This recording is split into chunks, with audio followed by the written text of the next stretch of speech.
Welcome back. Latin American oil resources may be in the spotlight as UK mainstream media begins an attack on the most oil-rich country in the world, Venezuela. But what about resources in fellow Mercosur country, Chile? UK-listed Chilean mining company Antofagasta last week met for its annual general meeting round the corner from this studio. And with nearly 10% of Chile's GDP being generated by mining alone, what brought this Latin American copper giant 12,000 miles away from home? And why is Antofagasta so controversial? Joining me now is Patricio Bustamante Diaz, archaeoastronomist and community advisor in the mining community of Caimanes.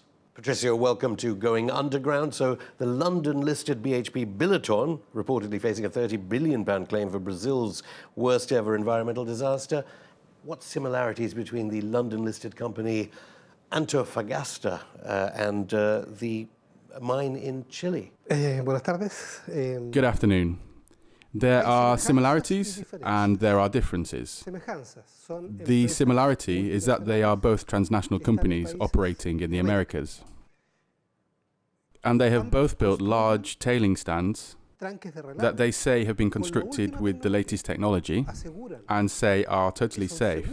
But for example, in Brazil, the dam overflowed, but the one in Brazil was 1/100th the size, only 1/100th the size of the El Mayo in Chile. And it still caused an enormous environmental disaster, and the Minera Los Pelambres, which is part of the Antofagasta minerals, says that they are using the latest technology in the construction. But the Supreme Court in Chile has already qualified it as a danger to humanity because the dam was only constructed to resist earthquakes up to the level of 7.5 on the Richter scale, but for safety should have been constructed to resist up to 9.6 on the Richter scale. And that Supreme Court decision meant that the company had to implement an evacuation plan. Have they done this? No. There is no evacuation plan in place. An evacuation plan would require hospitals. It would require an early warning system so that people can be evacuated if something goes wrong with the dam. It requires support services in order to attend to people who have been injured or killed. There are 2,000 people living just below the El Mayo mine, and if the dam breaks, they will be swamped. They will be killed within 10 minutes. Nothing has been put into place in order to evacuate or to protect the population.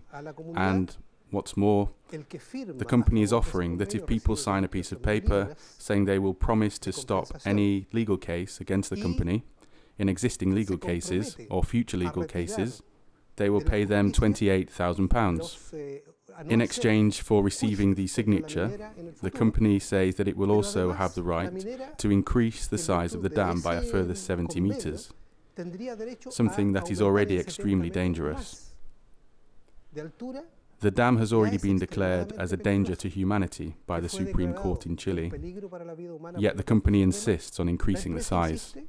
You mentioned 2,000 people. I understand 1,200 people from the Caimanes community have been affected also by contamination of the water supply.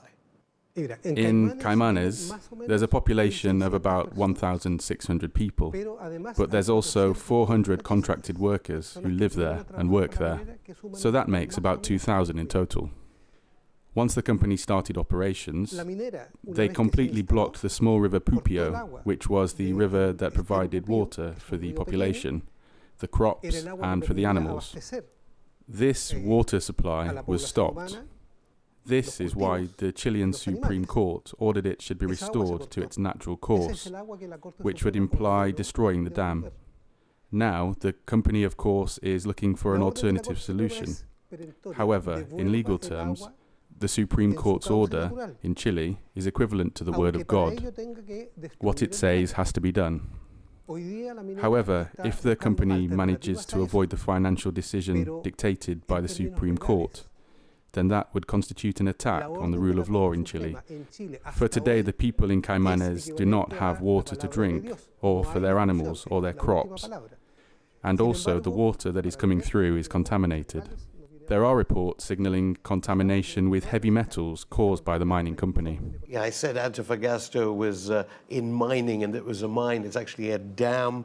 They've actually told us, the London-listed company, Water is a vital resource in Chile. Our priority is to ensure that we reduce consumption and we don't compromise the quality or availability of water for the local community. You're saying they're not telling the truth? La empresa miente. The company is lying, not only when it comes to Caimanes. Last week, there was a decision of the Supreme Court about the case of Alto Maipo, which is a project linked to the Mayo Dam, built to provide electricity supply for the mining company operations, which is contaminating the water of Santiago. In the case of the Mayo Dam, you've got 2,000 people's water being affected, but in the case of Alto Maipo, in the capital of Chile, 7 million people have their water supply polluted according to reports. They not only have contaminated the water in Caimanes, but also the water in the capital. This is a foreign company. It's a company with UK capital that is contaminating the water supply in the capital of Chile, the water my children and I drink.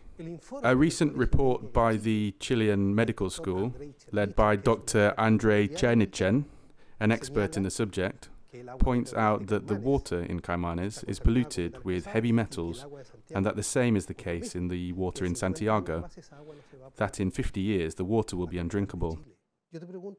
I ask you as a journalist, what would happen if in the UK a Chilean company came and polluted the water supply in London? That is exactly the case. This is my country, the capital of my country. These are 7 million people's water that is being affected by a company, which is a Chilean company, but whose capital comes from the United Kingdom, and it trades in this country as well. Therefore, the responsibility lies here. All of these have been made possible by the very high levels of corruption that are affecting Chile. This is not something I have made up. It's part of what is happening in Chile nowadays. The corruption scandals are appalling. So when the mining company addresses the public, it's just a prepared speech, because they have to. However, that speech is a lie. Patricio Bustamante, thank you.